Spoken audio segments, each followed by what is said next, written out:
Good morning, everyone, and welcome to Think Future.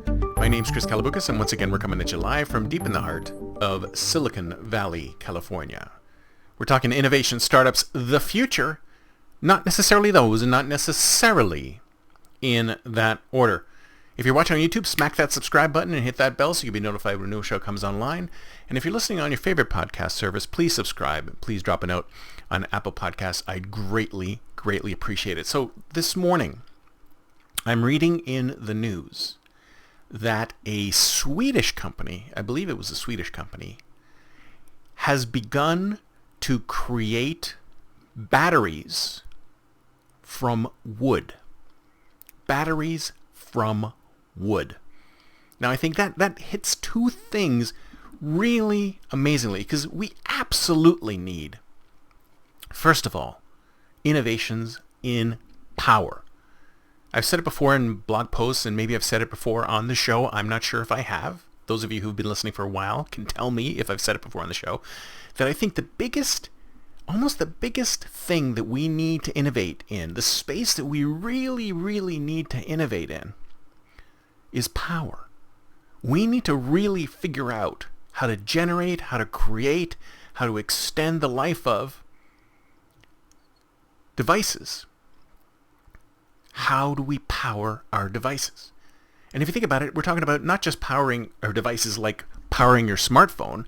We're thinking about powering all devices. Everything from a smartphone to an automobile to a truck to a bus. How do we power these things? Because right now we're powering these things in ways that are not really sustainable. Your phone contains tons of stuff in it that really is digging it out of the Earth's crust and processing it is not good for the environment. It's not good for sustainability. We have to figure out new ways of developing and delivering power to things, because one of the limitations that we have for a lot of these things, like for example, electric airplanes. I mean, think of the limitations in an electric car, and you've got to plug that thing in and let it charge for a couple of hours anyway, or however long it takes. Think of the limitations within an electric airplane. How do you get an electric airplane refueled in flight when it's running out? I mean, how long do you think an electric airplane can go? How long do you think a flying car, an electric flying car, can go? We still haven't cracked that nut. We shouldn't just be looking at electric power. There's lots of other different kinds of power sources that we can use. Can you imagine a fusion-powered cell phone? I can. At some point, everything will happen. The only question is when. So I think it's hugely important for us to innovate in the power space. And if you're looking at innovating in any of that kind of power space, I think that's an area that really needs to crack open, because we've gone fairly far down certain paths, like for example, battery technology. But you're still looking at Teslas with thousands of NiCad Li-ion batteries, or Li-ion batteries, not NiCad batteries, and all the lithium that we need to find to be able to create those batteries.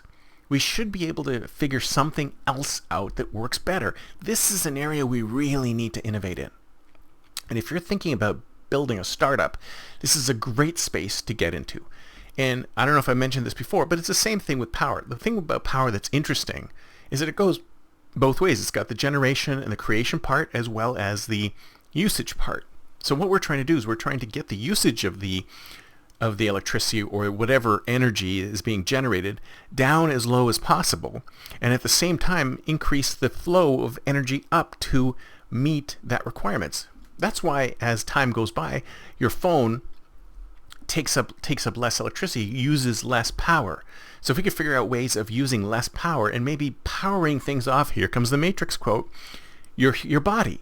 I mean, wouldn't it be great if your Apple Watch basically charged itself based on galvanic impulses in your blood? I mean, why couldn't it use something like the human body to power itself? There's so many alternatives to what we're using today.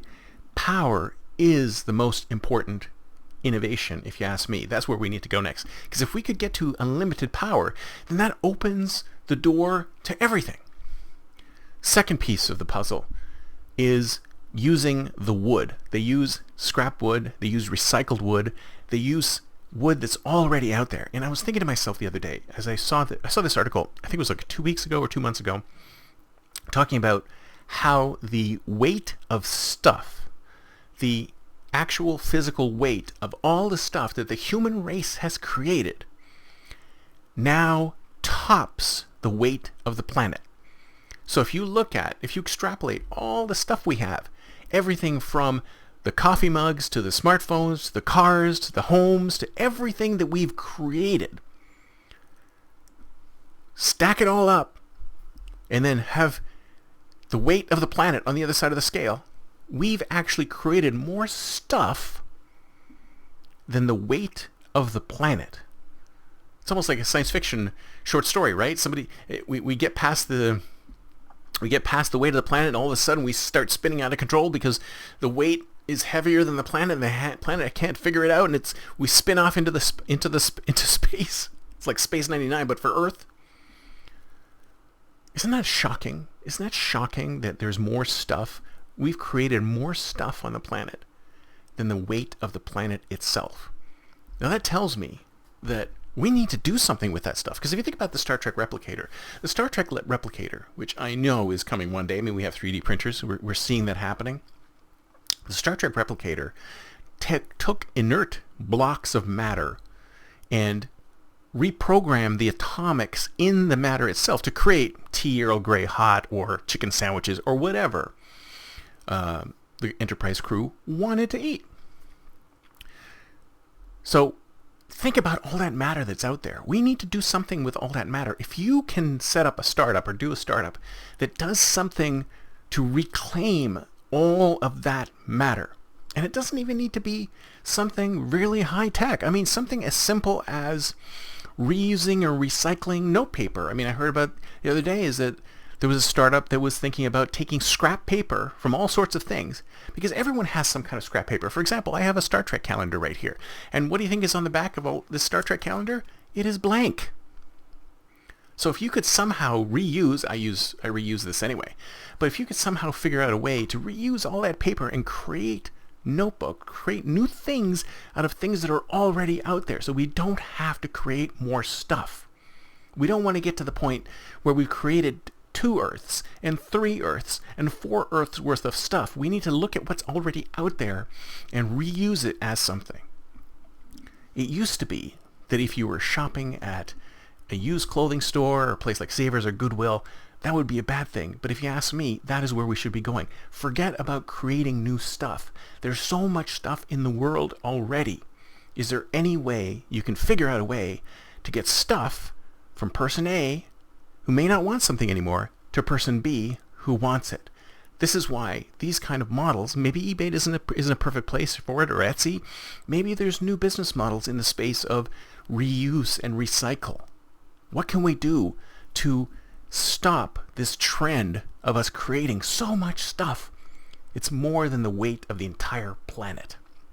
And that's exactly what this company is doing. They're taking wood and they're turning it into batteries. What can you do? What can you take? What stuff that's around you can you take and turn into something new, or get it to somebody else and turn it into something that's positive for the human race?